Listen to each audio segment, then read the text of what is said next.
Francine, describe again some of the moments that you're feeling and seeing there on the ground. Hi, Taylor. Look, this was a queen that was loved, right? For decades, Queen Elizabeth was really a figure of national pride. She was, a symbol of continuity, of stability, and she was respected around the world. So this is something that will endure. The next 10 days, I think, will be extremely tough. They will be extremely moving. We'll have a lot of tears. I walked actually outside where I was next to Buckingham Palace, and it was like a wake. People were coming from all over. You did hear all ages with flowers.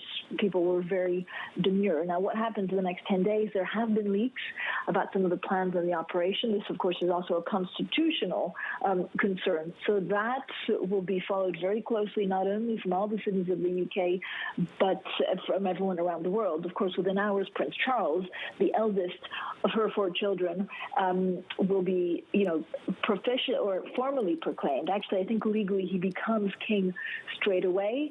We see all around London flags flying at half-mast, and then this country will embark on this period of national mourning. So normal politics will pretty much be suspended, and we'll see a lot of more tributes flowing in from around the world, Taylor. And Francine, when we talk about what happens over the next 10 days with regards to folks paying their respects, and I guess not only the formality, but I guess just some of the sort of the accoutrements that they sort of put around this, what can we expect here, particularly for those of us who are outside the UK looking in and are always sort of fascinated by some of the displays that we see when it comes to the monarchy and special events, whether it's a funeral or a wedding?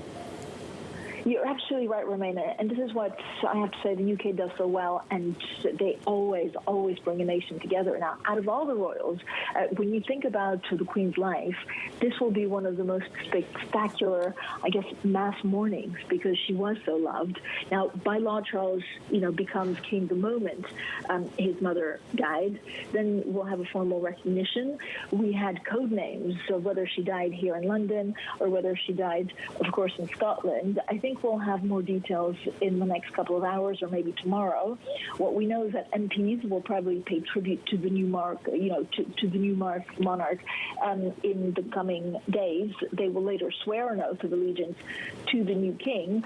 And there's something that's, like speaking to people here on the ground, is that she, of course, was the queen to all UK, including Scotland. And when you have a new prime minister, when you have also all of the belligerents that we saw in the Northern Ireland Protocol, it will be very powerful, because we talk about a second referendum in Scotland, to possibly see the Queen, or the coffin of the Queen, Elizabeth II, lay in Scotland for a couple of days. And so there's talk that this is some of the processions and things put in place over the next couple of days. And then, of course, on day 10, that's when we have the state funeral, most probably at Westminster Abbey.